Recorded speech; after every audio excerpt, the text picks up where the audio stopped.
Hello friends. तो कैसे हैं आप लोग। चलिए स्टार्ट करते हैं। आज वेक्टर पढ़ेंगे। वेक्टर यहाँ पे लाइट आ जा रही है तो अभी उस लाइट का व्यवस्था करना पड़ेगा एकदम अच्छे से। तो अभी वेक्टर है ना, यहाँ पे लिख दे रहे हैं। कौन सा टॉपिक पढ़ रहे हैं हम लोग। वेक्टर। जितना पढ़ाएंगे उतना काफ़ी है, इससे ज़्यादा पढ़ने की ज़रूरत नहीं है। ठीक है, पूरा एकदम कंसेप्ट देंगे। हो सके तो 25 मिनट तक जा सकता है। और इसको आगे शेयर भी करते रहिएगा कि आगे और भी लोग पढ़ सकें। ठीक है, ये पूरा नीट के टॉपिक है। नीट और क्लास 11 जो भी आप बोर्ड से पढ़ रहे होंगे वो पूरे बोर्ड का है। ठीक है, तो पहले हम लोग ये इसके बारे में भी ध्यान नहीं देना है, मैं पूरा अच्छे से एक्सप्लेन करूँगा। अभी पहले पढ़ते हैं वेक्टर होता क्या है। वेक्टर यहाँ से स्टार्ट करते हैं ना। ये सब पे ध्यान नहीं देना है। अभी ये सब इसलिए लिख दिए हैं कि मुझे भी पढ़ना रहता है। मैं भी नीट एस्पिरेंट हूँ, मैं भी ड्रॉपर हूँ, तो मुझे भी पढ़ना रहता है। इसलिए मैं जल्दी टाइम कंज्यूमिंग की वजह से सब लिख लिया हूँ कि ज़्यादा टाइम ना लगे। ठीक है, यहाँ पे वेक्टर और स्केलर दो टाइप के फिजिकल क्वांटिटी। ये सब क्या है, फिजिकल क्वांटिटी है। क्या है ये, फिजिकल क्वांटिटी। फिजिकल क्वांटिटी है। फिजिकल क्वांटिटी क्या होता है, which can measure any physically, which can measure anything physically. जो भी चीज को हम मेजर कर सके उसको फिजिकल क्वांटिटी कहते हैं। फिजिकल क्वांटिटी कितने टाइप के होते हैं, दो टाइप के। सॉरी, कितने टाइप के फिजिकल क्वांटिटी होते हैं, दो टाइप के, टू टाइप। कौन कौन से, स्केलर और एक क्या होता है, वेक्टर। पूरा बेसिक से स्टार्ट करेंगे, ज़्यादा टेंशन लेने की जरूरत नहीं है। फिजिकल क्वांटिटी कितने टाइप के होते हैं, दो टाइप के, स्केलर और वेक्टर। अब इसको अच्छे से डिफ्रेंशिएट कर रहे हैं। यहाँ पे डिफ्रेंशिएट कर दे रहे हैं। ले रहे हैं स्केलर, और क्या ले रहे हैं, वेक्टर। अगर अच्छे से नहीं दिख रहा होगा तो उसके लिए सॉरी, थोड़ा मैं बोलते भी जा रहा हूँ, उस पर ध्यान देना है। वेक्टर और scalar. Which physical quantity have only magnitude. किसके पास, इसके पास क्या होगा, ओनली ओनली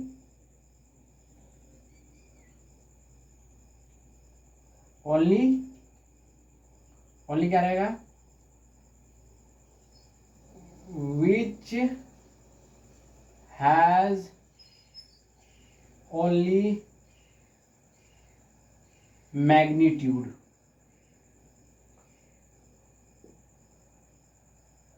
जिसके पास मैग्नीट्यूड हो। ठीक है, और वेक्टर मतलब जिसके पास बोथ, दोनों हो, मैग्नीट्यूड और डायरेक्शन।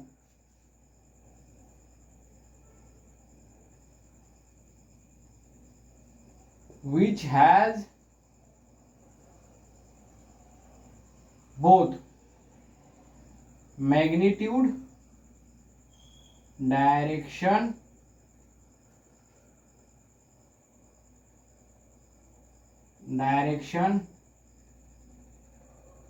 as well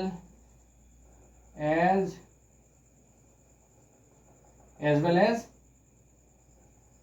magnitude. जिसके पास ओनली मैग्नीट्यूड हो उसको स्केलर क्वांटिटी कहते हैं। जिसके पास मैग्नीट्यूड और डायरेक्शन दोनों हो उसको कहते हैं वेक्टर। आज इसी टॉपिक के बारे में हम लोग अच्छे से एकदम फुल एक्सप्लेनेशन के साथ सीखेंगे। समझ में आया। अब इसका एग्जाम्पल क्या क्या हो जाएगा, example distance,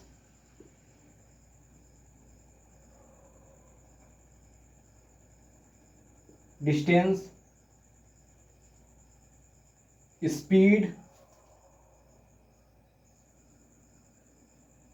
power, distance, speed, power, और क्या हो जाएगा, और इधर देख लेते हैं, इसमें डिस्प्लेसमेंट,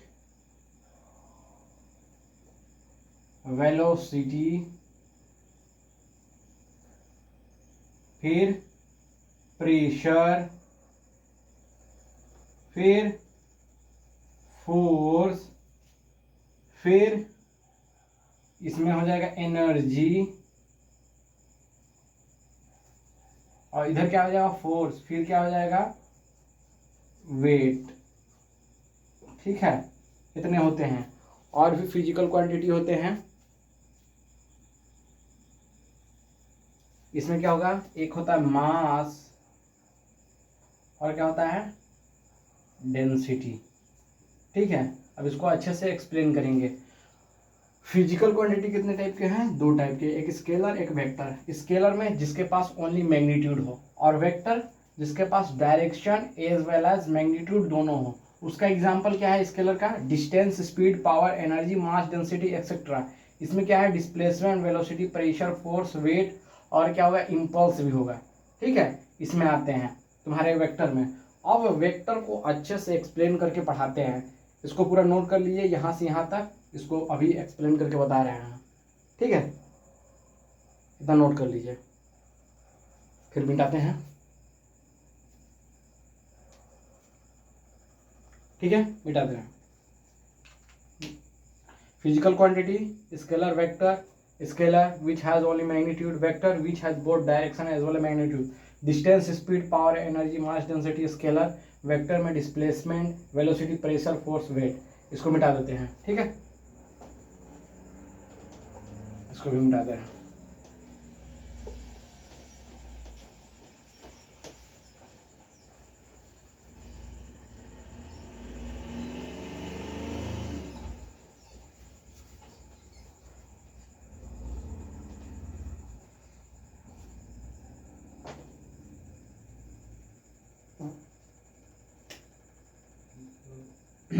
चलिए आते हैं वेक्टर के बारे में पढ़ते हैं। वेक्टर, वेक्टर क्या चीज है, यहां से स्टार्ट करते हैं ना,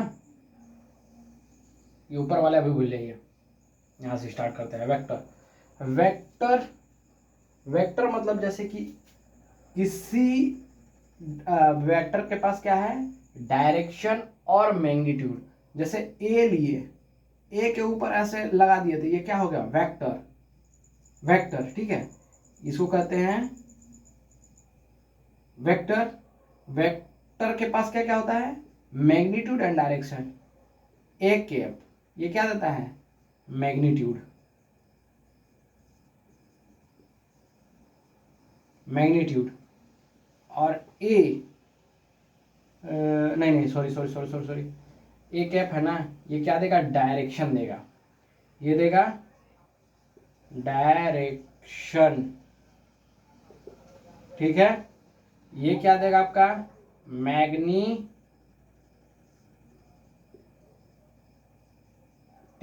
ठीक है, ये डायरेक्शन। जैसे एग्जांपल में समझेंगे, ये इधर बता रहा है तो ये एरो क्या बता रहा है डायरेक्शन।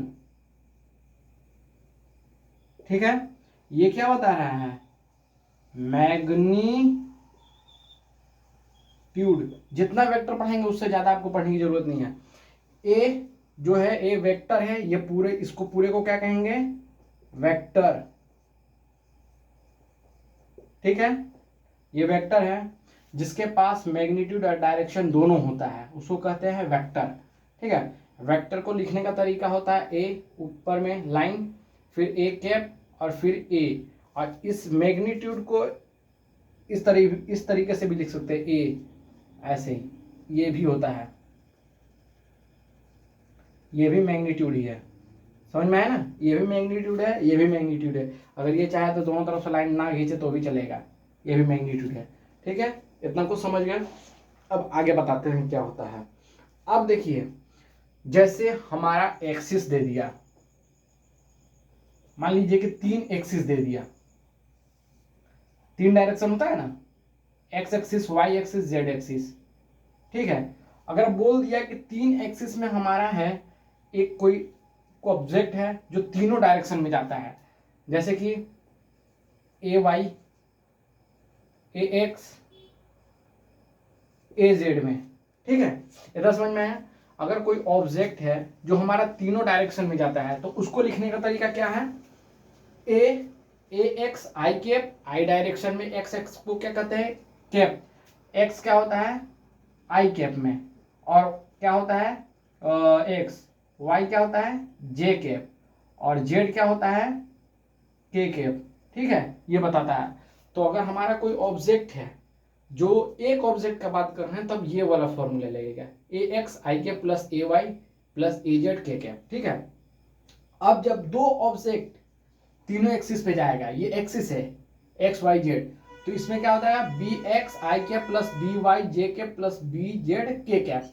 ठीक है, अब हमारा इसमें कह दे कि मैग्नीट्यूड भी निकालना पड़ जाए, जैसे कोई ऑब्जेक्ट जा रहा है ए कैप में, वाई कैप में, फिर जेड कैप में, उसका मैग्नीट्यूड निकालो, तो ये मैग्नीट्यूड का फॉर्मूला होता है। ए का मैग्नीट्यूड हुआ under root a x square plus a Y square plus a Z square. अगर मान लो कि बी का निकालने के लिए बोल दिया, तो a x square plus b y square फिर बी जेड स्क्वायर। ठीक है, अगर हमको दोनों के साथ में वेक्टर निकालने के लिए कह देगा, तो a dot b a x plus b x plus a y b y plus a z and b z. ठीक है, और अगर मैग्नीट्यूड निकालने के लिए कहा देगा, इसको ऐसे मैग्नीट्यूड करके ऐसे अंडर रूट, और ये दोनों का स्क्वायर, ये दोनों का स्क्वायर ऐसे कर देंगे मैग्नीट्यूड में निकालने के लिए कहा देगा तो। ठीक है, समझ गए? ये जब मैग्नीट्यूड में निकालने के लिए कहा देगा, ज़्यादातर मैग्नीट्यूड में निकालने के लिए नहीं कहता है, ऐसे रहने देता है, इसका टेंशन नहीं लेना है। ठीक है, मैग्नीट्यूड में निकालने के लिए कहेगा तो कैसे करेंगे, ए वाई बी वाई का दोनों को सम प्रोडक्ट करके और उन दोनों पे स्क्वायर करके फिर ऐसे निकाल सकते हैं। और जब कोई ऑब्जेक्ट तीनों एक्सिस पे जाएगा तो इसके लिए। अब वेक्टर में दो प्रोडक्ट होते हैं, एक होता है डॉट प्रोडक्ट, एक होता है क्रॉस प्रोडक्ट।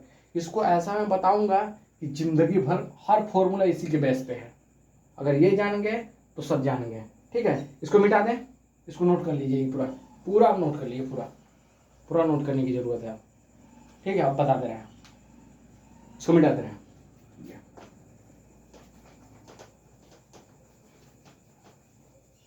वेक्टर, जैसे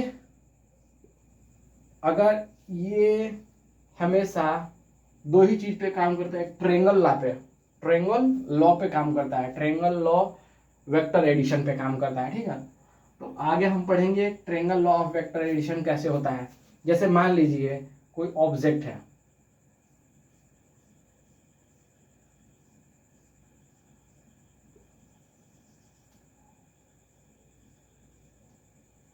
मान लीजिए कोई ऑब्जेक्ट है,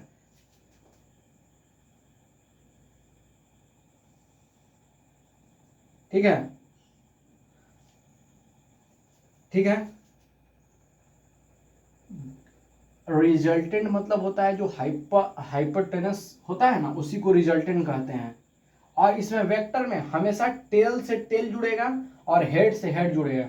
कोई ऑब्जेक्ट अगर ऐसे जा रहा है, यहाँ जा रहा है, फिर यहाँ से ऐसे यहाँ इधर मुड़ गया, तो ये गलत है।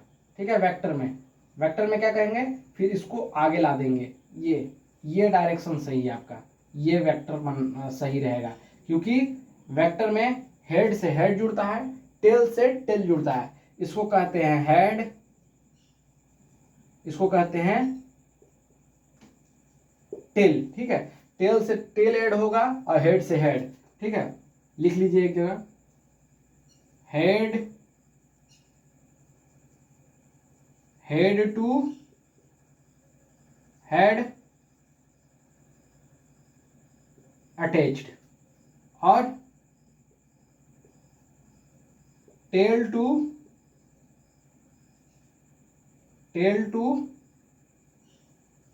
टेल अटैच होगा। ठीक है ना, टच करेगा।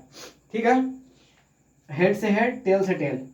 तब ये मान लीजिए कि ये इंपॉर्टेंट है, एम के स्टार, एम के ट्रिक अगर भूल जाए तो। ठीक है, नोट कर लीजिए, इसको मिटाते हैं। आपको बेसिक मैथ में ट्रिग्नोमेट्रिक पढ़ाए थे। ठीक है, ट्रिग्नोमेट्रिक में जब रिजल्टेंट, इसको कहते हैं रिजल्टेंट, किसी एंगल पे रहता है, किसी थीटा पे है। ठीक है, थीटा पे है, ये जो वाई एक्सिस वाला, ये एक्स एक्सिस हुआ, ये वाई एक्सिस हुआ, तो इधर हम वाई एक्सिस कर सकते हैं, ऐसे डॉट बना सकते हैं, इसको उठा के इधर ला सकते हैं ना, तो ये भी तो वाई एक्सिस हुआ। तो अब देखिए कॉस थीटा क्या पढ़ाए थे हम लोग, अगर एक ऑब्जेक्ट है ए तो ये डायरेक्शन में चल रहा था ए एक्स हो जाएगा, इसको मिटा देना, इस डायरेक्शन में चल रहा था क्या हो जाएगा ए वाई हो जाएगा। ठीक है, तो कॉस थीटा आपको क्या पढ़ाए थे, कॉस थीटा पाकिस्तान भूखा प्यासा हिंदुस्तान हरा भरा, ये है आपका cos theta b by h. और साइन थीटा क्या पढ़ाए थे, साइन थीटा क्या था पी बाई एच। ठीक है, अब देखिए ये चीज जो बता रहे हैं इसको हमेशा याद रखिएगा, कॉस थीटा में बी बाई एच, बेस क्या है ए एक्स, और हेपेटेनस क्या हो जाएगा, ये दोनों का स्क्वायर हो जाएगा, तो मतलब इसको रिजल्टेंट ले रहे हैं ए नेट। ठीक है, ए नेट, ए नेट कैसे निकलेगा, हाइपोथेलस थ्योरम से बताया था ना, ये हेपेटेनस है, तो क्या हो जाएगा ए नेट, ए नेट मतलब मैग्नीट्यूड। ठीक है, आगे बताएंगे कैसे हैं। ठीक, और परपेंडिकुलर क्या है ए वाई, क्या नेट हो जाएगा ए। अब इसको अच्छे से लिखेंगे तो ए एक्स के डायरेक्शन में क्या हो जाएगा, ए एक्स के डायरेक्शन में क्या हो जाएगा बताइए, बेस क्या है, बेस क्या है आपका ए एक्स, हेपेटेनस क्या है ए, तो अगर ये इधर चला जाएगा तो ए एक्स डायरेक्शन में क्या आ जाएगा कॉस थीटा ए। ठीक है, और वाई डायरेक्शन में क्या आ जाएगा साइन थीटा है। तो अब देखिए ये लिख लीजिए, इसको नोट कीजिए, कॉस थीटा का क्या होगा ए एक्स कॉस थीटा है, और साइन थीटा का क्या होगा ए वाई साइन साइन थीटा है। ठीक है, इसको नोट कर लीजिए। अब इसको मिटा दे रहे हैं यहाँ पर। अब इसी चीज में जब ट्रायंगल दिया रहेगा और किसी एंगल पे किसी थीटा पे रिजल्टेंट पूछेगा तो हमेशा याद रखिएगा ये होता है ए कॉस थीटा, और ये क्या होता है ए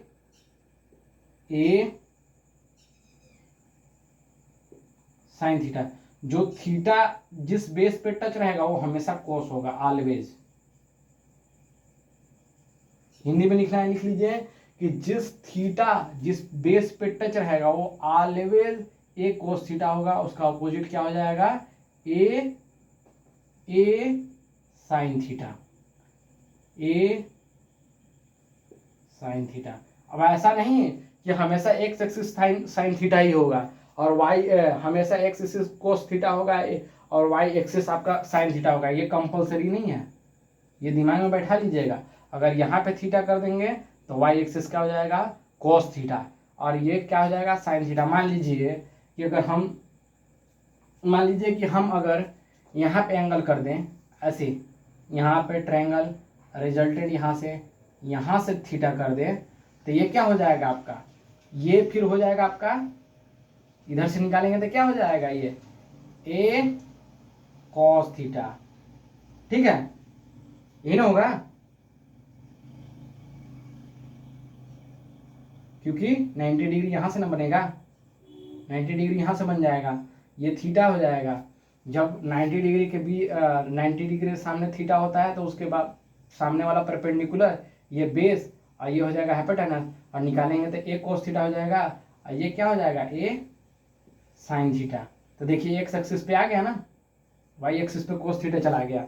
ऐसा कोई जरूरी नहीं है कि आपका ए साइन थीटा एक्स एक्सिस पे नहीं आएगा और एक कोस थीटा कहीं पे भी, मगर एक चीज याद रखिएगा जो थीटा जिस बेस से टच रहेगा वो हमेशा कोस थीटा होगा। कोट में पॉइंट। ठीक है, इतना मिटा दे रहे हैं, इतना लिख लीजिए। ठीक, अब देखिए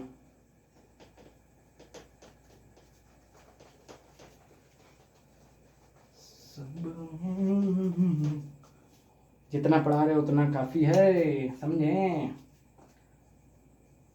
साइन थीटा का मैक्सिमम वैल्यू, साइन थीटा का मैक्सिमम वैल्यू,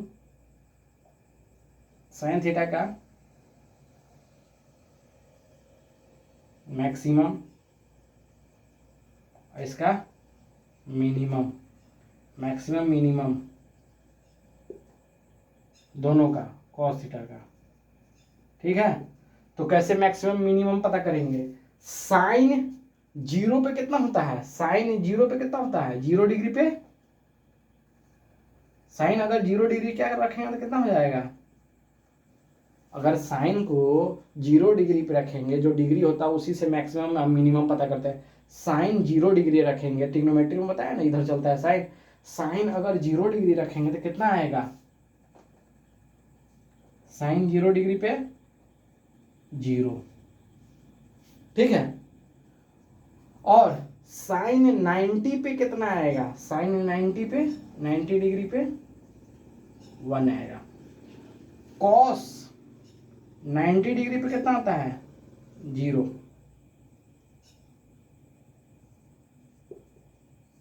और कोस 0 डिग्री पे कितना आता है? 1।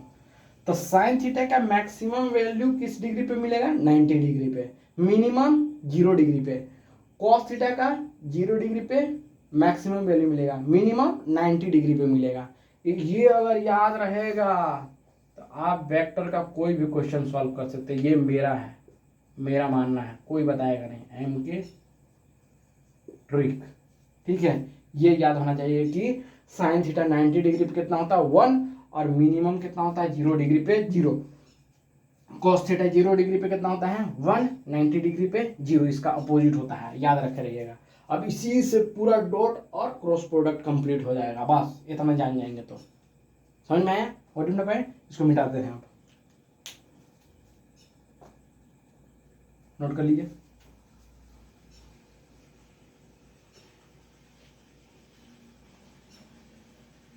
चलिए मिटाते हैं इसको।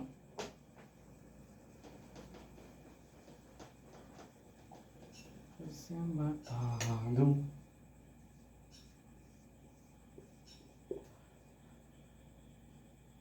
देखिए अब क्रॉस और डॉट प्रोडक्ट पे आते हैं। तो डॉट प्रोडक्ट निकालने के लिए जैसे इसी में से कोई दे दे, तो हमारा जब भी डॉट प्रोडक्ट में यहां पे लिख देते हैं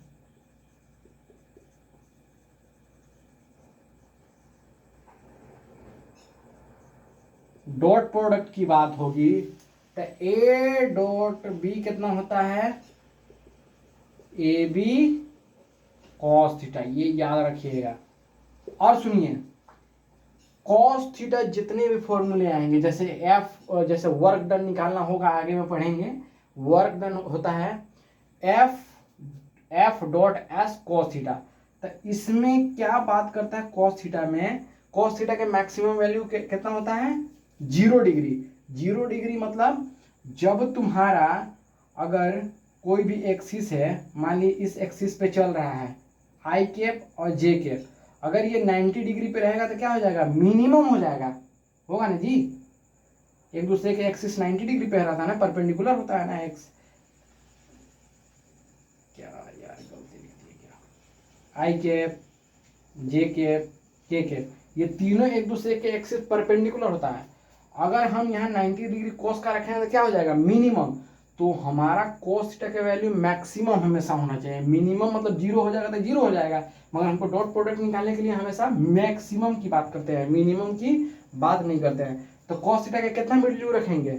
0 डिग्री। तो 0 डिग्री कब होगा? जब आई और j along the axis, same axis के तरफ रहेंगे, तब ना हमारा जाके 0 डिग्री होगा। अगर आई और जे एक दूसरे के अपोजिट डायरेक्शन में रहेंगे, एक ऊपर एक इधर ऐसे रहेगा, तो हमारा कभी भी 0 डिग्री बनेगा। जब अलोंग होंगे, दोनों सेम डायरेक्शन में चलेंगे, तब आपका 1 अगर होना चाहिए तो 180 होना चाहिए। देखिए जैसे इधर रहेगा सेम 0 डिग्री पे, या ऐसे रहेगा अपोजिट डायरेक्शन में रहेगा, अपोजिट डायरेक्शन में रहेगा, तब आपका हो सकता है। अपोजिट डायरेक्शन में आएगा तो एक दूसरे को कैंसिल कर देगा, मगर हमको ज़्यादातर हमको सेम डायरेक्शन में चाहिए। तो सेम डायरेक्शन में मतलब आई कैप और जे कैप अलोंग सेम एक्सिस रहेगा, अलोंग सेम एक्सिस, तब हमारा 0 डिग्री बन जाएगा। दोनों सेम रहेगा तो कितना डिग्री बन रहा है? 0 डिग्री बन रहा है। अगर ऐसे रहेगा तो कितना? 90 डिग्री बन रहा है। ठीक है, समझ में आया?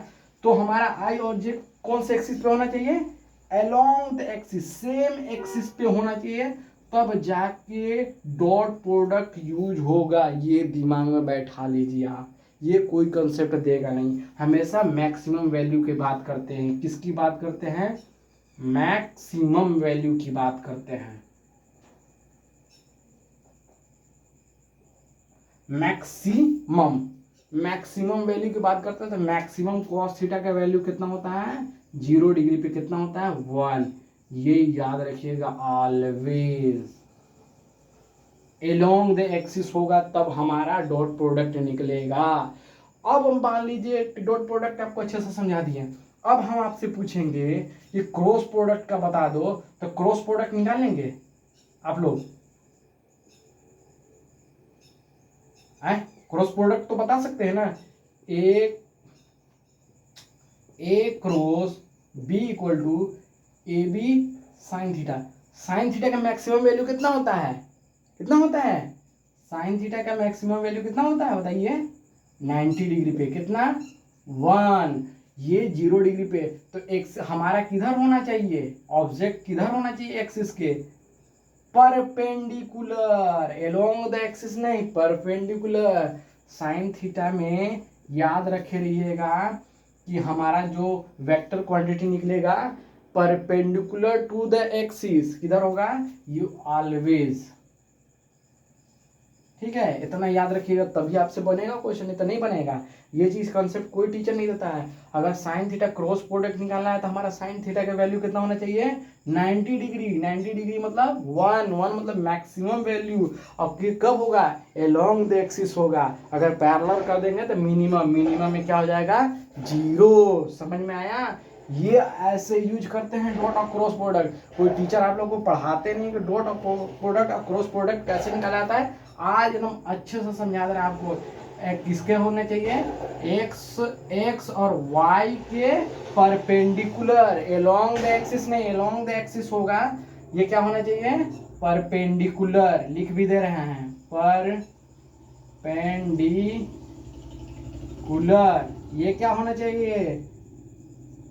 along the axis. ठीक है, समझ में आया? ये परपेंडिकुलर होना चाहिए, ये along the एक्सिस। अभी इस पे एग्जाम्पल भी करवाएंगे। आगे जब पढ़ेंगे ना हम लोग तब आपको बताएंगे कैसे करना है यूज। जैसे कि हम जब वर्क एनर्जी थ्योरम पढ़ते हैं तो उसमें वर्क डन का फॉर्मूला लिखते हैं। एग्जाम्पल में वर्क डन का फॉर्मूला क्या लिखते हैं? F dot S cos theta. अगर कोई ऑब्जेक्ट पे कोई फोर्स लग रहा है, इस पे फोर्स लग रहा है और ये डिस्प्लेस हो रहा है, मतलब मान लीजिए कि इस पे किसी थीटा पे फोर्स लग रहा है, ये इधर डिस्प्लेस हो रहा है एक्स एक्सिस के डायरेक्शन में, इधर डिस्प्लेस हो रहा है, तो हम ये वाला फोर्स नहीं लेंगे, इस पे दो रिजल्टेंट निकालेंगे। इस एंगल पे लग रहा है तो ये हो जाएगा कॉस थीटा, किसी इसके थीटा पे किसी एंगल पे लिख रहा है, और ये हो जाएगा साइन थीटा। तो कौन सा एंगल लेंगे इसमें? जब हमारा डिस्प्लेस होगा फोर्स क्या हो जाएगा? F cos theta dot S. क्यों? उसी के एलोंग में लेना है। ये एग्जांपल है। और इसका होता है torque. Torque equal to r cross f. अगर कोई ऑब्जेक्ट, इसको मिटा दे रहे हैं, लिख लीजिए इसको। अभी तो बड़ा अच्छा एक टॉपिक चल रही है, अभी तो पूरा बेसिक से पढ़ाएंगे, मजा आ रहा है। ठीक है, इसको मिटा दे रहे हैं। ठीक है, ये टॉर्क क्या है कि किसी ऑब्जेक्ट पे अगर हिंज है, यहाँ पे अगर कील ठोके हैं और यहाँ पे एक रोड है, कील को अगर पिंच किए हैं, यहाँ पे रोड है, तो रोड को अगर घुमाना है तो फोर्स किधर लगेगा? ये रेडियस है इसका, मान लीजिए ये लेंथ है, तो फोर्स किसके अलोंग लगेगा? ये 90 डिग्री पे लगेगा, तब ना घूमेगा। अगर कोई ऐसा ऑब्जेक्ट लगा है तो इसको हम किधर लगेंगे? 90 डिग्री पे, तब ना हम ऐसा यूज होगा। तो क्रॉस प्रोडक्ट डॉट प्रोडक्ट का समझ में आया? इसी पे पूरा बेस फॉर्मूला यूज होता है, अपना ज़्यादा दिमाग लगाना नहीं है। अगर ये सब समझ गए कि साइन थीटा कब यूज किया जाता है, कॉस थीटा, तो आप कोई भी क्वेश्चन कर ले जाएंगे। ठीक है, आगे मैं बताऊंगा कैसे इसको यूज किया जाता है। इसको मिटा दे रहे हैं। इतना जान गया ना कि साइन थीटा का 0 डिग्री पे वो मैक्सिमम होता है ऑलवेज। अगर इसको यूज कर लेंगे तब, अब ये फॉर्मूला पूरा लिख लीजिए। और जो क्रॉस प्रोडक्ट होता है, जो क्रॉस मल्टीप्लिकेशन क्लास 10th में पढ़े थे, लीनियर इक्वेशन 2 वेरिएबल में, सेम वही यूज करना है। बस ये फॉर्मूला याद कर लीजिए आप, और इसको निकाल के लेके आइएगा आप लोग। ये क्वेश्चन दिया हुआ है, आई कैप माइनस, बीच में माइनस है, इधर वैल्यू लिखाएगा, माइनस जे कैप, इधर वैल्यू लिखना, माइनस बीच में होगा, प्लस के कैप माइनस। ठीक है, जैसे निकालते थे, एक को ढक दिए, फिर इससे करते थे, फिर इसको ढक लिए, फिर इसको इससे क्रॉस मल्टीप्लाई करते थे। समझ में आया ना कैसे करते थे, एक बार बता दे रहे हैं। ये आई को ढक लिए, आई निकालना है तो जिसको निकालना है उसको ढक लेते हैं, ढक लिए, फिर इसको इससे मल्टीप्लाई करेंगे, इसको इससे मल्टीप्लाई करेंगे, क्रॉस मल्टीप्लाई। फिर जे को निकालना है तो फिर इसको इससे मल्टीप्लाई करेंगे, इसको इससे मल्टीप्लाई करेंगे। ठीक है, और फिर के को निकालना है तो फिर इसको इससे मल्टीप्लाई करेंगे, इसको इससे मल्टीप्लाई करेंगे, क्रॉस मल्टीप्लाई, जो क्लास 10th में आप लोग पढ़े हैं। ठीक है, 11th में आ गया है तो उस समय डिलीटेड पोर्शन नहीं था, गॉट इट माय पॉइंट। अभी डिलीट हुआ होगा मगर उस समय डिलीट नहीं था। ये आप लोग निकाल के लेके आइएगा। ठीक है, इतना समझ में आ गया, क्रॉस और डॉट प्रोडक्ट। और जब भी हमारा कोई इसमें निकालना हो गया तो हमेशा याद रखिएगा, अगर कोई भी ऑब्जेक्ट निकालना, आई डॉट, देखिए डॉट प्रोडक्ट में अगर मैक्सिमम वैल्यू है तो हमारा किधर होना चाहिए, आई और जे दोनों एलोंग एक्सिस होना चाहिए। समझ में आया?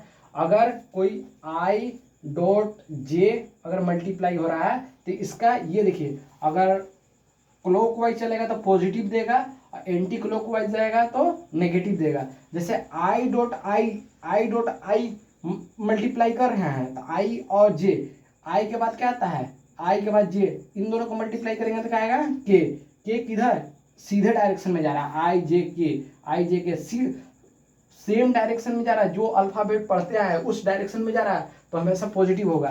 तो आई और डॉट जे को अगर मल्टीप्लाई करेंगे तो हमारा क्या आएगा, के आएगा। के किस में आएगा, पॉजिटिव में आएगा। अगर मान लीजिए जे डॉट के करेंगे तो जे और के को मल्टीप्लाई करेंगे तो क्या आएगा, देखिए उसी ऑर्डर में पढ़ रहा ना, जे के, तो जे के बाद के आएगा तो क्या आएगा, के। अगर के और जे आ जाए तो जे और के आ रहा है तो मतलब इधर से जाना है, जे के और जे आ जाए, सॉरी के और जे आ जाए तो उल्टा जाना पड़ेगा तो क्या आ जाएगा, माइनस आई के। और हमेशा याद रखिएगा कि हमारा कॉस थीटा जब भी निकालना, cos theta a dot b अगर डॉट प्रोडक्ट में दिया रहेगा तो एलोंग द एक्सिस आना चाहिए, तब हमारा 1 माना जाएगा। अगर आई और जे को मल्टीप्लाई करेंगे तो के आएगा, तो इन दोनों को एलोंग एक्सिस रखेंगे तो क्या आ जाएगा, कॉस थीटा 1 होता है तो 1 के पाएगा। नहीं समझ में आया? आई और जे कॉस थीटा पे लिखेंगे तो आई और जे सेम, डॉट में क्या होता है, सेम एलोंग द एक्सिस, बताया ना, देखिए along the axis dot product में, और इसमें परपेंडिकुलर। आई और जे सेम रहेगा तो आई और जे कॉस थीटा कितना डिग्री हो जाएगा, 0 डिग्री। 0 डिग्री पे कितना हो जाएगा, आई और जे कितना आता है, के, और कॉस थीटा का वैल्यू 0 डिग्री पे कितना होता है, 1, तो कितना आएगा, 1 के। समझ में आया? ऐसे अगर यही क्रॉस प्रोडक्ट होता तो हमारा 0 आ जाता। समझ में? ये भी ध्यान रखना है, इसको मिटा दे रहे हैं आप। ये पूरा समझ में आ गया, dot product a dot b a b, और ऐसे भी निकाल सकते हैं। और ये अब इसका रिजल्टेंट पढ़ा दे रहे हैं, रिजल्टेंट के बाद vector triangle law of addition पढ़ा देंगे, बस कंप्लीट हो जाएगा वेक्टर। ठीक है, मिटा दे रहे हैं पूरा।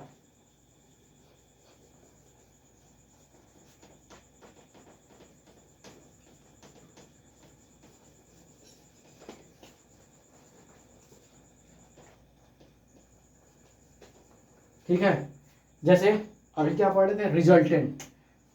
मान लीजिए कोई एक्सिस पे दिया है तो रिजल्टेंट कैसे निकाला जाता है, कोई भी वेक्टर का अगर एक एक्सिस पे दे दिया तो इसका रिजल्टेंट निकालना है, ये रिजल्टेंट निकाला था। रिजल्टेंट निकालने का फॉर्मूला जो ए प्लस बी का होल स्क्वायर पढ़े हैं सेम वही रहता है, I equal to under root a x का स्क्वायर प्लस कोई ऑब्जेक्ट के लिए है ना, a square plus b square plus 2ab cos theta. ठीक है, थीटा पे ये एक्स एक्सिस है, ये वाई एक्सिस। एम के ट्रिक एक ठे बताने वाले हैं, उसको याद कर लिएगा तो हर चीज आपको अगर बन जाएगा। ठीक है, समझ गया ना, उससे ज़्यादा कुछ नहीं है। ये फॉर्मूला याद भी करना है, और अगर ये याद ना हो तो कोई दिक्कत नहीं है।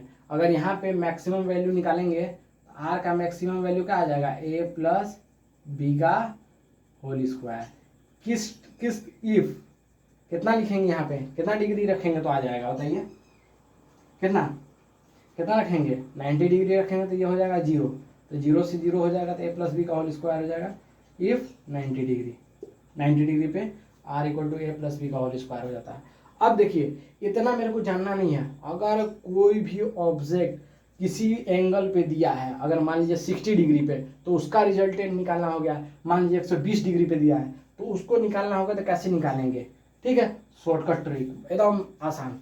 0 डिग्री पे रिजल्टेंट, 0 के बाद, 0 के बाद हाँ 60 डिग्री, फिर 60 डिग्री के बाद 90 डिग्री, 90 डिग्री के बाद 120 डिग्री, 120 के बाद 180 डिग्री, ठीक है। इस पे रिजल्टेंट अगर कोई डिग्री दिया है, थीटा का दिया है 0 डिग्री पे रिजल्टेंट बताइए, 60 डिग्री पे बताइए, 90 डिग्री पे बताइए, 120 डिग्री पे बताइए, 180 डिग्री पे बताइए, तो कैसे बताएंगे, ठीक है, उसके निकालने का तरीका बता रहे हैं। इतना इतना याद करने की जरूरत नहीं, इतना टाइम नहीं है हमारे पास। तो इस पे रिजल्टेंट कितना आएगा, आर रिजल्टेंट अगर हमारा 0 डिग्री रहेगा तो इस पे रिजल्टेंट कितना आएगा बताइए। इतना लिख लिए, इसको पहले लिख लीजिए, 1 मिनट लिख लीजिए इसको।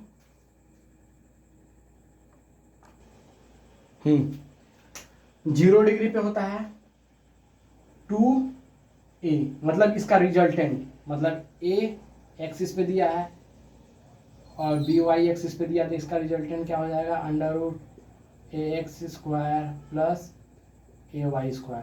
इस पे रिजल्टेंट कितना आ जाएगा, वो थीटा, एनी थीटा पे, एनी एंगल पे, अगर अगर मेरा थीटा 0 डिग्री पे दिया है इतना, और 60 का हाफ कितना होता है 3, तो इसका कितना हो जाएगा, इसका रिजल्टेंट कितना हो जाएगा, √3 है, ठीक है।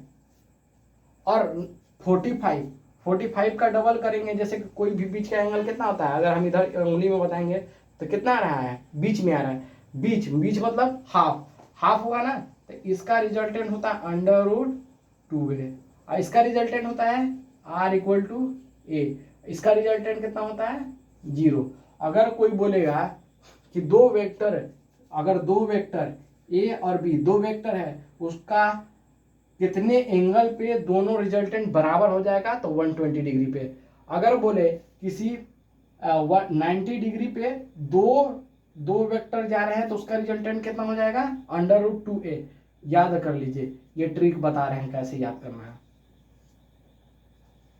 एम के ट्रिक। देखिए इसको ट्रिक करें, 60 का हाफ कितना होता है, 60 का हाफ कितना होता है 3 होता है, तो उस पर रूट लगा दिया, 3√a। 0 डिग्री पे कितना होगा 2a, और 80 डिग्री पे 0, तो याद रखिए जो 0 आएगा उसमें 2a हो जाएगा, और जिसमें कोई वैल्यू आएगा, देखिए इसमें कोई वैल्यू है नहीं है, इसमें कोई वैल्यू है ना 180, इसमें वैल्यू आएगा तो 0 डिग्री हो जाएगा। और 60 का हाफ होगा √3 है, 90 किसका हाफ है 45 कितने बार में पढ़ रहे हैं कि 90 आ रहा है, 2 बार में, तो 2 √2a, और 120 पे पूरा साफ हो जा रहा है, मतलब 2r इक्वल टू a, पूरा साफ तहस नहस हो जाएगा। 120 पे रिजल्ट कितना आएगा a, समझ में आया, इतना याद कर लीजिए, ये फॉर्मूला है, इसको याद कर लीजिएगा, ठीक है। और इसका एक और फॉर्मूला होता है कि r equal to 2 resultant sine θ/2, इससे भी निकाल सकते हैं, यहाँ पे भी पुट करके वैल्यू निकाल सकते हैं। ये तो जब रिजल्टेंट नहीं समझ में आएगा तब, ये ज़्यादा इंपॉर्टेंट फॉर्मूला है, अगर ना समझ में आए तो ये फॉर्मूला पुट करके इसका वैल्यू निकाल सकते हैं, ठीक है। नोट कर लीजिए इसको, फिर मिटाते हैं, नोट कर लिए, मिटा रहे हैं, ठीक है। 0 डिग्री पे 2 है, 60 डिग्री पे r इक्वल टू √3 है, √3 है, 90 डिग्री पे 2 है, 120 पे क्वेश्चन कैसे देगा वही बताऊंगा मैं, ठीक है। इसको नोट कर लिए, मिटा दे रहे हैं।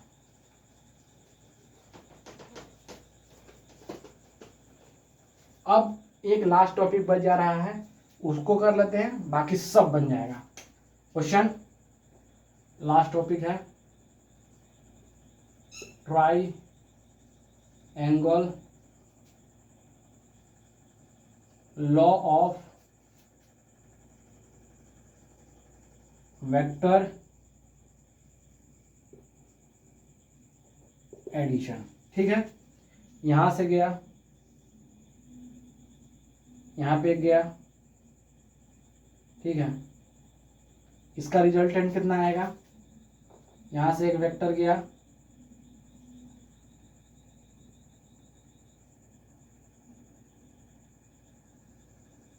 ठीक है, इसका रिजल्टेंट कितना आएगा, ट्रायंगल लॉ हो गया।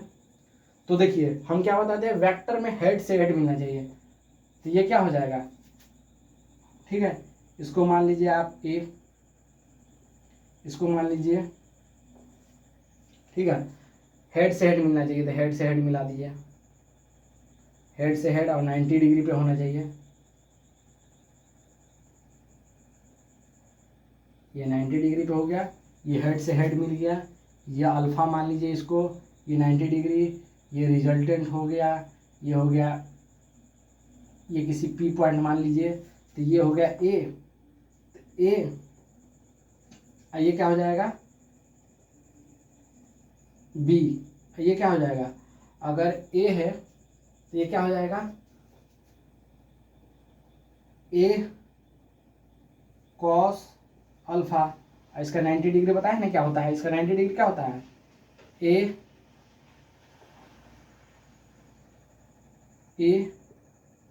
Sign alpha. तो triangle law of vector addition किस पे काम करता है, किस पे काम करता है, टेन अल्फा पे, टेन अल्फा कितना हो जाएगा, टेन अल्फा क्या होता है, टेन अल्फा क्या होता है, perpendicular by base, perpendicular by base. तो टेन अल्फा को क्या लिख सकते हैं, परपेंडिकुलर बाय बेस होता है ना, परपेंडिकुलर बाय बेस, परपेंडिकुलर क्या है, a sine alpha plus A cos alpha plus B, नीचे का बेस कितना आया, ये दोनों को प्लस करेंगे तब ना आएगा बेस, ठीक है। तो ये triangle law of vector addition है, ये ऐसे प्रूफ होता है, प्रूफ भी कर दिया कि एक ट्रायंगल बना के हेड से हेड मिलाना था, उस पर ये परपेंडिकुलर खींचे तो ये नीचे वाला बेस क्या आता है, कॉस आता है, ऊपर वाला साइन आता है, ये प्रूफ किए हैं, ठीक है। पूरा वेक्टर कंप्लीट हो गया, इसमें कोई भी चीज़ छूटेगा तो मैं आगे कवर कर दूंगा, डोंट वेरी, एकदम आप बिंदास रहिए। अभी 2-4 क्वेश्चन करा दे रहे हैं, फिर कंप्लीट हो जाएगा, इसको नोट कर लीजिए।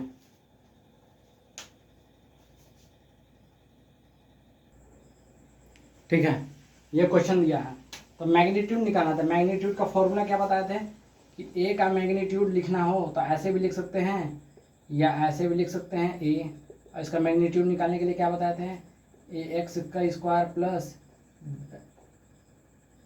ए वाई का स्क्वायर, अगर जेड दिया तो जेड, तो मैग्नीट्यूड निकाल दीजिए तो कितना हो जाएगा, 2 का स्क्वायर कर दीजिए, 3 का स्क्वायर कर दीजिए, तो इसको निकालिए कितना आ जाएगा, 4 + 9 कितना आ जाएगा, √13।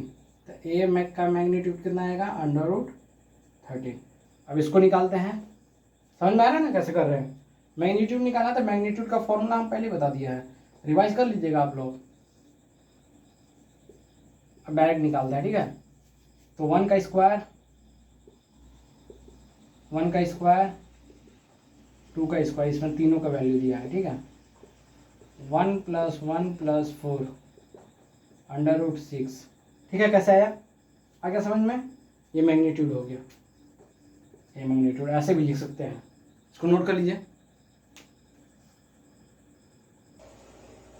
चलिए दूसरा क्वेश्चन है, if A 2i cap j cap 3k cap a and b 4i cap, ये i कैप है ना,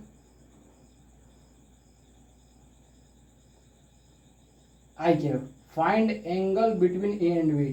तो इसका एंगल कैसे फाइंड करेंगे, तो जब भी एंगल फाइंड करने के लिए देगा तो क्या मैं लगाऊंगा, a.b ऑलवेज, ऐसे निकालेंगे तरीका, a.b ab cos थीटा, ठीक है।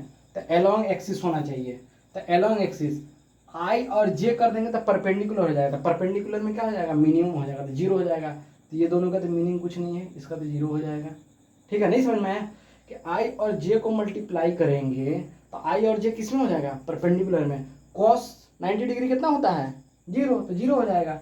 हमको एलोंग एक्सिस चाहिए, तो इसका एलोंग क्या होगा, आई कैप है, तो यहाँ पे भी दूसरे वाले का भी आई कैप होना चाहिए। तब एलोंग एक्सिस 0 डिग्री, 0 डिग्री पे कितना होता है मैक्सिमम, तो कितना हो जाएगा ए डॉट बी, तो आई कैप बस लेंगे क्योंकि बी दूसरे वाले में भी आई ए कैप है। तो 2 आई कैप प्लस 4 आई कैप, ये मैग्नीट्यूड होगा। मैग्नीट्यूड निकालने के लिए बताए थे एक दूसरे से मल्टीप्लाई, जो दिया है उसको करो। ए दिया है तो ए का मल्टीप्लाई, बी दिया है तो बी से करो। इन दोनों का मैग्नीट्यूड निकालो। मैग्नीट्यूड कैसे निकलेगा, ए का मैग्नीट्यूड कैसे निकल जाएगा, ए का मैग्नीट्यूड निकाल दीजिए, इधर साइड में निकाल दे रहे हैं यहाँ पे ए का मैग्नीट्यूड, फिर ये क्वेश्चन करेंगे। ए का मैग्नीट्यूड पहले निकाल देते हैं। ए का मैग्नीट्यूड कितना हो जाएगा, ए का मैग्नीट्यूड कितना हो जाएगा, 2 का स्क्वायर प्लस 6 का स्क्वायर प्लस 3 का स्क्वायर, और बी का मैग्नीट्यूड कितना हो जाएगा, 4 का स्क्वायर। तो जो स्क्वायर करेंगे वो अगर सिंगल डिजिट में रहता है तो उसी का वही होएगा। देखिए निकाल दे रहे हैं इसका स्क्वायर, ठीक है। इसको पहले निकालिए तो कितना आ जाएगा, अंडर रूट 4 प्लस 36 प्लस 9 कितना आ जाएगा, 40 49 का मैग्नीट्यूड कितना होता है 7, ए का वैल्यू कितना है 7, और बी का कितना होता है 16 का कितना होता है 4। आ गया ना, तो कितना आएगा इसका करेंगे आई अलोंग आई, तो कितना आ जाएगा, फट गया मतलब 1 आ गया, तो कितना आएगा 8 इक्वल टू कितना आ रहा है 7 इंटू 4 कॉस थीटा, कितना है ना, कॉस थीटा इक्वल टू 8/28। तो 8 के टेबल देखिए उस टेबल से कटेगा, 8 के टेबल से कटेगा, 4 के टेबल से कट जाएगा, 4 दूनी के 8 फिर 7, तो थीटा का वैल्यू कितना आएगा, कॉस माइनस इनवर्स 1 2/7। ये 2 कैसे आया पूरा स्टेप बता दे रहे हैं आपको, नहीं समझ में आएगा फिर। अगर थीटा का वैल्यू निकालने के लिए दिया तो थीटा 1 कॉस हो जाएगा 2/7, तो ये ऊपर जाएगा तो माइनस हो जाता है, तो थीटा का वैल्यू कितना आ जाएगा, कोस माइनस 1 2/7, ये आंसर है। नोट कर लीजिए इसको, ठीक है। इसको मिटा देते हैं।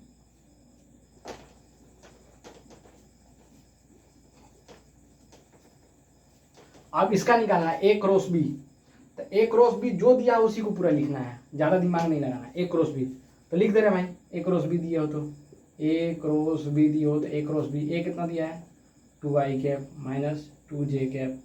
तो क्रॉस में क्या होता है, ए क्रॉस बी का क्या होता है साइन थीटा आता है। साइन थीटा में क्या होना चाहिए, परपेंडिकुलर। अगर हम हाँ तो देखो तीनों परपेंडिकुलर है तो दोनों से इंटू हो जाएगा, क्योंकि इसमें परपेंडिकुलर आ रहा है। देखो सेम नहीं है ना, सेम वैल्यू नहीं है ना, के इसमें नहीं है तो दोनों से मल्टीप्लाई होगा। ये देखो इसका परपेंडिकुलर होगा तो हमारा मैक्सिमम आएगा। तो मैक्सिमम वैल्यू से मतलब है, हम बताए थे ना अभी, मैक्सिमम वैल्यू से मतलब है।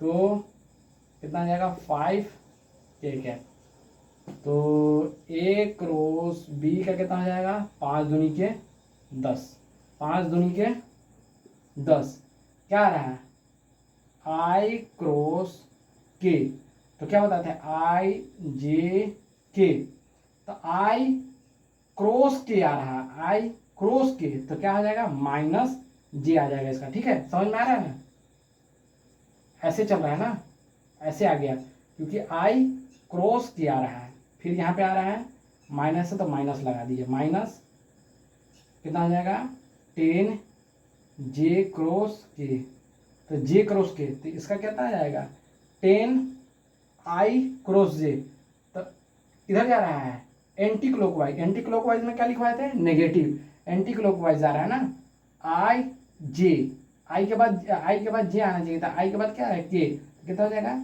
माइनस जे कैप, फिर यहाँ का आ जाएगा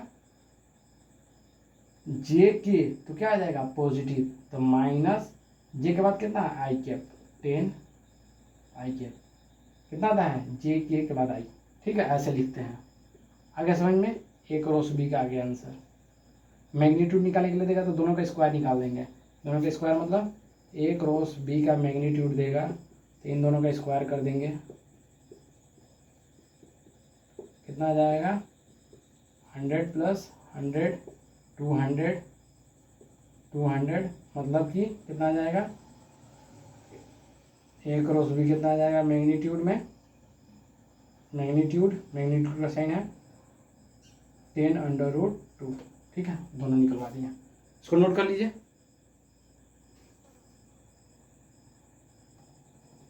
एक ये है question, if a magnitude 2 b and b magnitude 4 theta 60 degree then find a b. तो इसमें ए और बी जो दिया है क्या बताए थे हम कि जब भी एंगल फाइंड करने के लिए दे, कोई थीटा दे दे तो ए डॉट बी लगाएंगे, a dot b equal to a B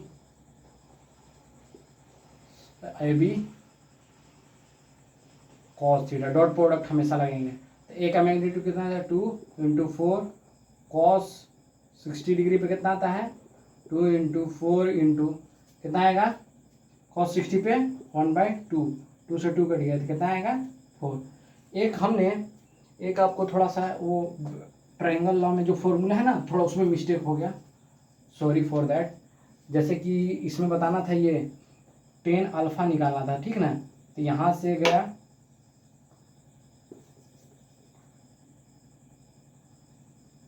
यहाँ से गया फिर यहाँ पे गया तो यहाँ पे आया, ठीक है, यहाँ तक गया फिर यहाँ से 90 डिग्री पे आ गया, ये थीटा। तो क्या हो जाएगा बी कॉस थीटा हो जाएगा, ये ए हो जाएगा, ये अल्फा हो जाएगा, ये रिजल्टेंट हो जाएगा और ये हो जाएगा बी साइन थीटा। तो 10 अल्फा निकालना था, 10 अल्फा के लिए ये हो जाएगा 10 अल्फा, बाकी सब सही है मगर यहाँ पे हम अल्फा के लिए निकाल दिए, वो अल्फा के लिए सही है मगर हमको थीटा के लिए निकालना है, मतलब ठीक ना। तो थीटा के लिए क्या हो जाएगा ऊपर बी साइन थीटा फिर ए प्लस बी कॉस थीटा, क्या होता है परपेंडिकुलर बाई बेस, ये हो गया यहाँ पे 90 डिग्री, ये परपेंडिकुलर बेस। बस ये थोड़ा वहाँ अल्फा के लिए निकाल दिए, यहाँ थीटा के लिए निकाल दिए, दोनों के लिए, ठीक है। अल्फा के लिए निकालेंगे तो क्या हो जाएगा यहाँ पे ए, वो भी सही है मगर हमको थीटा के लिए देगा क्वेश्चन में, तो हम अल्फा के लिए भी निकलवा दिए, उसको भी याद कर लीजिएगा। मिटा दे रहे हैं, ठीक। और क्वेश्चन दें, हाँ एक मेन क्वेश्चन, 2 मेन क्वेश्चन है बाकी फिर उसके बाद, ठीक है। If 2 vector are parallel to each other, जब पैरेलल हो गया एक दूसरे के parallel along the axis 2 vector, तब हम ये वाला फॉर्मूला लगाएंगे जो क्लास 10th में पढ़े थे, जो A2 बराबर B1 B2 C1 C2। ये किसके लिए यूज किया था, फाइंड द वैल्यू ऑफ, जैसे कोई वेक्टर दिया रहेगा ए वेक्टर में 3i plus 2j plus 4k और बी दिया रहेगा तुम्हारा 2i प्लस k j, ठीक है। फिर दिया रहेगा 2 3k, यहाँ पे लिखा रहेगा find the value of k, ठीक है, find the value of k, तब हम ये वाला फॉर्मूला लगाएंगे, ठीक है। जब पैरेलल दिया रहेगा, अगर पैरेलल की जगह 2 की जगह इसी की तरह पैरेलल की जगह क्या दिया रहेगा, इफ 2 वेक्टर्स आर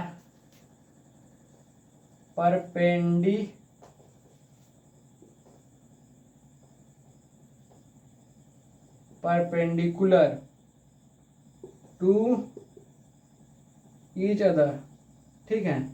अब इसी में दिया रहेगा, ये क्वेश्चन है A 3i 2j plus 4k, फिर B क्या दिया रहेगा, मान लीजिए कि M i 2j plus 5k, इस पे दिया रहेगा find the value of M। तो इसमें क्या करेंगे A डॉट B लेके इन दोनों को मल्टीप्लाई करके इसको मान लेंगे 0। निकाल के बताइएगा, ये होमवर्क है। और इस फॉर्मूला पे और ये ए डॉट बी क्या हो जाएगा, ए डॉट बी क्या होता है, ए और डॉट बी को मल्टीप्लाई कर दो, 3i कैप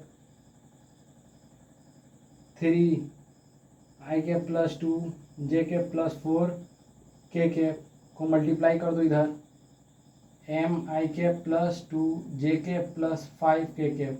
डॉट में क्या होता है, जो सेम रहेगा वही, बाकी सब 0 हो जाएगा। तो कितना आ जाएगा इसमें 3m हो जाएगा, फिर 2 को जे से प्लस करोगे तो 4, फिर 5 को करोगे तो 20 जाएगा। इन दोनों को प्लस कर दीजिए तो कितना है 3m प्लस 24। तो m का वैल्यू कितना आ जाएगा 24/3 यानी कि 8। ऐसे निकालते हैं, समझ में आ गया। और इसको तो निकाल लेंगे a1 a2 b1 b2 c1 c2 करके ऐसे निकाल लेंगे तो आ जाएगा। बस पूरा फुल कंसेप्ट दे दिया वेक्टर का, कहीं से भी क्वेश्चन आप कर लीजिए, पूरा कर ले जाएंगे, कोई दिक्कत नहीं है। और जो मैं पढ़ाया हूँ पूरा फुल एंड 0 से हीरो तक पढ़ाई करते रहें। All the very best.